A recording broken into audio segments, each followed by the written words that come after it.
temos o cuidado de ocultar as origens dos equívocos. E não é por simplesmente receio de represálias, é por respeito mesmo.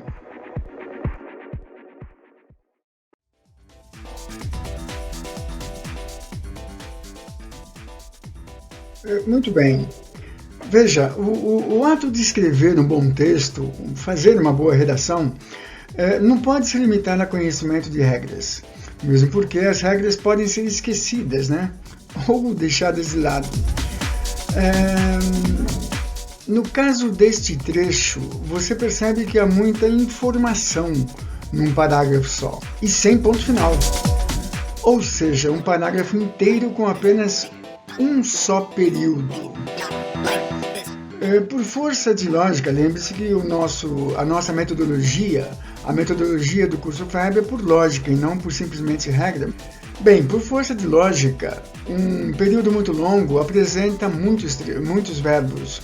Muitos verbos apresentam muitos assuntos. Muitos assuntos num só período tendem a confundir a mente do leitor. Outro detalhe nesse trecho se refere à palavra final. Até pouco tempo, final era considerado um adjetivo. Sendo um adjetivo, não produz ação de verbo, né? E assim não requer artigo definido. A palavra ideal para com esse peso de sentido é fim. Num texto oral, poucos percebem esse detalhe, mas analistas de redação de Enem e de vagas de emprego percebem. Eis aí o grande problema. Portanto, prefira fim ou um outro termo qualquer.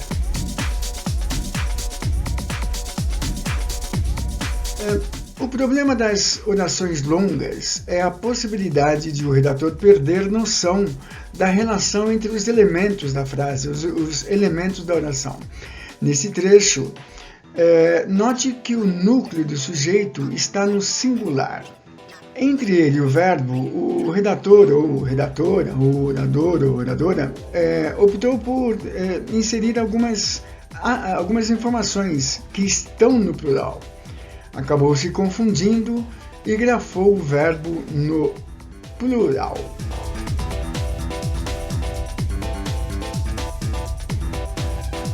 É muito comum o redator inexperiente usar classes gramaticais no lugar de outro.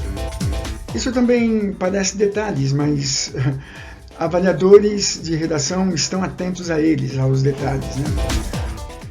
O pronome relativo mesmo é um caso clássico. Você já viu muito em placas de elevadores. Décadas se passaram e ainda é possível esse equívoco, até mesmo em prédios novos. Essa imagem mostra parte de notícia sobre uma família baiana que denunciou caso de racismo em uma escola. Observe que o trecho em negrito tem família como núcleo do sujeito. O redator, ao mencionar o advogado encarregado do caso, usou mesma para se referir à família. Em correção clássica, essa palavra não pode ser usada como pronome pessoal. Nesse contexto, o ideal seria: a família da estudante registrou o boletim de ocorrência e, segundo seu advogado, ou segundo o advogado dela, e assim por diante. Bem, nesse caso aqui, o equívoco está claro. Não nos parece mesmo ser erro de digitação. Os verbos regulares são uma outra pedra no sapato de muitos redatores. O equívoco nessa imagem é evidente, né? O verbo rever é derivado de ver e, portanto, segue a mesma conjugação. O redator deveria ter usado revissem. Os vídeos do FEB, Fale e Escreva Bem, não vivem somente de equívocos. Temos satisfação em mostrar as fontes dos acertos.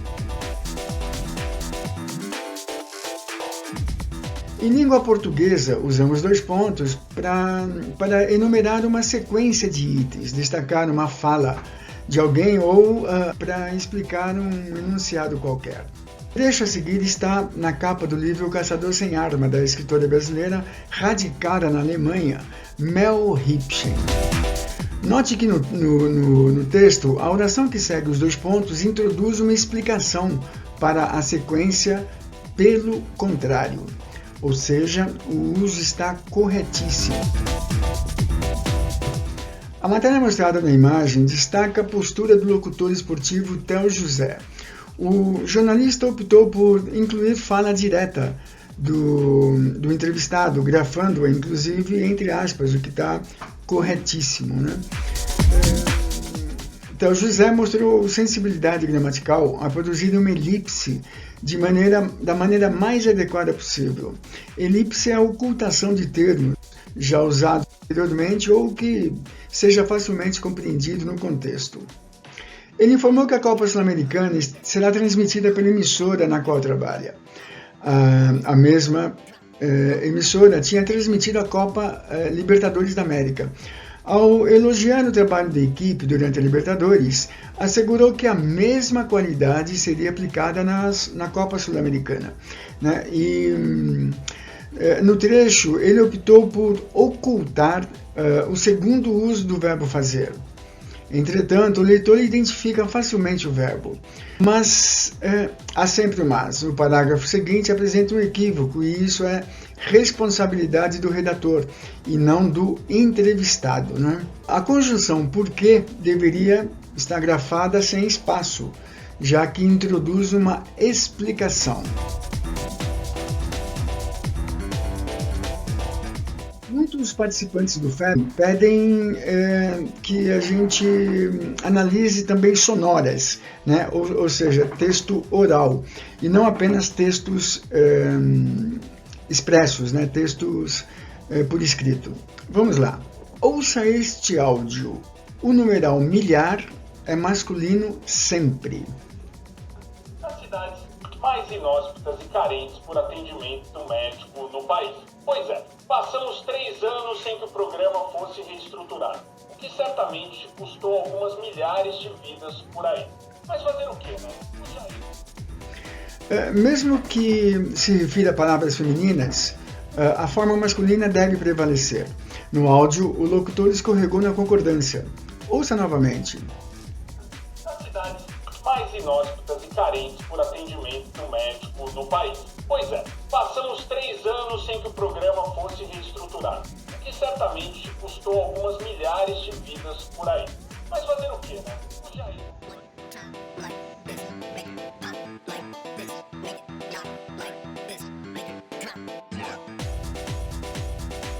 Então, pessoal, vocês perceberam que os vídeos do FEB são assim uma espécie de alerta, de destaque para acertos e equívocos com rápida explicação. Não é possível nos aprofundarmos muito porque esses eventos ficariam muito longos. Assim fica aqui o convite, faça parte da rede de participantes do FEB. Ou, ao menos, venha conhecer a metodologia FEB. As formas de contato estão aí. Você não aprende regras no FEB. Claro, elas são discutidas, apresentadas, mas explicadas sob lógica. Envie mensagem para o WhatsApp do FEB e peça mais informações. Você recebe um link pelo qual vai conhecer toda a metodologia FEB e a estratégia para que o curso esteja presente em seu dia a dia, por menos de R$50 mensais. Fácil. Participe!